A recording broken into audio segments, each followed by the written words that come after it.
trangi yakapuwa mukoma mutenzi sechitumbu, asi trangi inini zvangu ndakanga ndisipo sekutaura kwandamboita kuti handiwanzi kunge ndiri kuno kudzimwe nguva. Trangi inonzi mudunhu sabhuku akashedza kuti vanobvisa zvinhu kuti uyai mumbondicheneserawo dunhu ravo.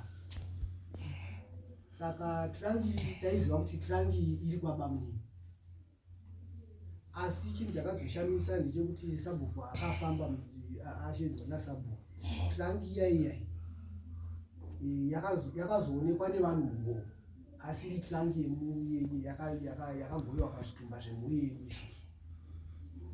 Munhu wacho akapuwa trangi iyoyo, tiri kuedza kumubvunza isusu kuti ko iwe unosiya sei trangi yedu pai mugomo? Ari kudzamba zvekuti izvezvi nyange tikada kutanga kumubvunza isu tosvika mangwana asingapinduri mubvunzo hwani.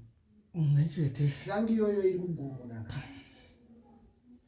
Nepatinofambawo isusu tinenge tine zvatiri chita ndichinzwa kuti imba yezvinhu ine zvinhu irimo izvezvi nhasi, kana kupenda nemi nemakamera enyu munotonoiona kuti iyi ndakatoitora foto. Esa vanotya kupinda ipapo.